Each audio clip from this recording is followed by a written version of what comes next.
My name is Adelaide Njeri. I'm an entrepreneur, I'm a mother, I'm a wife, and I'm a business lady. I'm the founder and the creative director of Ajani House Bakery, where we bake cakes for all occasions, pastries. I started in 2016, 2017. 2017, I registered it as a business.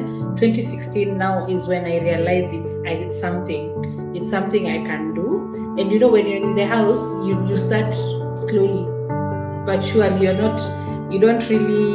never thought it was going to be a business.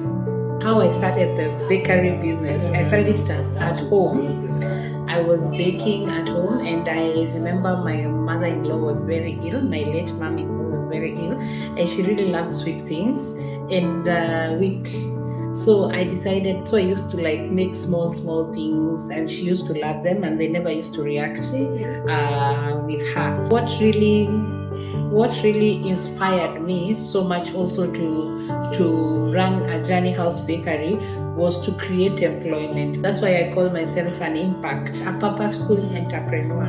I am drawn so much on creating jobs, adding skills to people, and creating wealth. The thing that drives my work is that when I see I'm changing people's lives, and when I'm turning the celebrations into memorable events, and the way now that we have employees who can go home with something, we have really changed their life. That really makes me want to wake up in the morning early and work.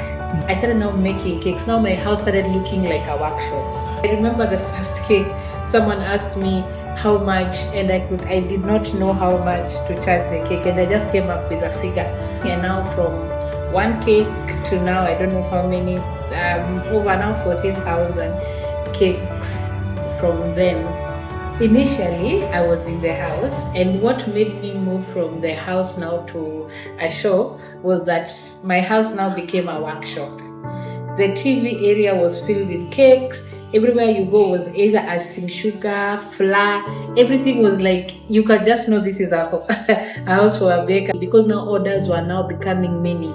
You're the business, you're the marketing manager, you're the sales, you're the delivery person, you're the baker, you're everything. So again, I sat down and asked myself, what do I really need? What do I really want out of this business? There was a vacant 2-bedroom house next to where I was living. So I went and paid for that house and moved there first.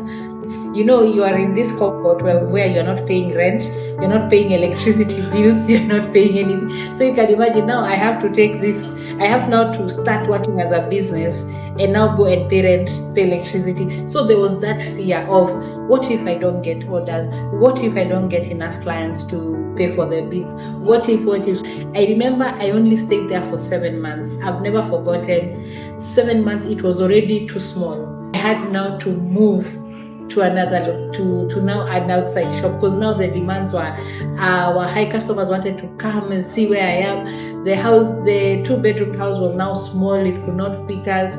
So 7 months again I moved, and that's now when COVID was now serious COVID. So again, moving to the other people are telling me it's COVID. During COVID, I employed more people. I remember during COVID I employed another 6 people during COVID, and again where we moved, it now is too small. Now again, that's when now we came to where we are currently, and now we've expanded and gotten another branch. Here is when now the challenge came. This is where now I got my biggest blow. You know, you've done things very smoothly, very hunky-dory, things are going on well. Yes, sometimes we make a loss, sometimes we make profits, but you can't complain, it's good. Now moving to this current location, now that's when I got what people call it character development. I told myself, now this time I'm going to do things professionally. I'm going to employ a contractor. I'm going to do everything so that when I just come to this bakery, it's just they are opening doors and we are cutting ribbons. I got a referral for a constructor, an interior decorator person. So he gave me the quotation. I told myself, it was a lot of money, but I told myself, why not? Because I just want the bakery to be like, I had this dream, I had already had like a mood board. People nowadays call it a mood board something. I had everything I wanted the bakery to look like. So I shared with him. He did that. He gave me a quotation. I've never forgotten. I got this shop in October. I was given a grace period of November to do the construction. So I knew 3 months. I gave him 3 months so that January of 2022, I'll do the 1st of January will be like the way you start the year with cutting the ribbon. That was the plan. That was the whole thing. So come November, October again, he had not started. November he started. Then every time he used to ask me for money. And come December, I started now feeling, in December I started feeling that I think something is wrong. Half of the work, not even half, 3/4 of the work is not done. And it's almost January. But again, he promised me, he told me, oh, if you add me this money, the remaining money, when you add me, I'm going to get a lot of workers, and this work will be done maybe by 2 weeks. I never wanted to come to this place so much because I really wanted to be surprised. I really wanted to be like, wow. January come, I realized this thing is not working. This thing is not happening. There's no way I will open even on January 3rd, 5th or 15th. February comes and we are still there. I remember I cried. As an entrepreneur, you can imagine. I thought when entrepreneurs tell you they cry, I never thought they really cried. But I really cried, like literally cried. I remember I cried because I had now there was no money, no at all. Salaries gone, rent gone, nothing. I've given this guy money. People are here looking for their money. Suppliers have taken all the money. I don't have money, and the job is not done. Now it's the beginning of the month. I called all my employees. I called all my employees, told them, you know what, guys, this is what we are going to do. We are going to move from that place. I'm not paying rent. We are going to make that place ourselves. We're going to do it.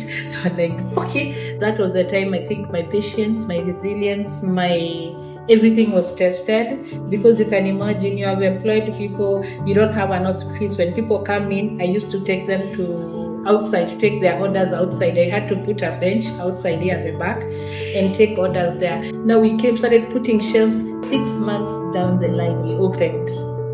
Oh, the lessons I learned from that. Nowadays, even getting an accountant, I have to do like a whole, and now I understand why people do vetting, why people take so much time to employ, why people take so much time even to choose a vendor, to choose a supplier. Entrepreneurship is a journey of highs and lows. It is a journey that requires you not to be fainter. It requires a lot of patience, and not what everything you see online is true. You don't know the story. All of us see there's one thing I like, all of us see the glory. People see all these shiny things, but you don't know the story. There's always a story from where people come from. When I was in the TBN program, I really connected with one of the entrepreneurs. The lady was a baker. Her processes, her product differentiation, the way she does delivery, that has made me even change most of my processes and some of my products. The future is very bright. The future is very bright because we are looking to create employment to over 1,000 people. We are looking to have branches in most of the counties in the country. So I'm really looking forward to opening branches in Central Africa. I've noticed that when you are consistent at something, it gives. Choose your passion, choose your niche, move with that consistency to purpose, and life with no excuses. It's all about you navigating and finding ways. If we are able to streamline our process, our system, you'll find that money you're looking for is in your business. Just keep at it, show up, push, write, advertise, market, let people know about you. We are situated in Kasarani, opposite the Kasarani police station next to Family Bank, and we have another one in CBD, Monrovia Street, opposite KCA University.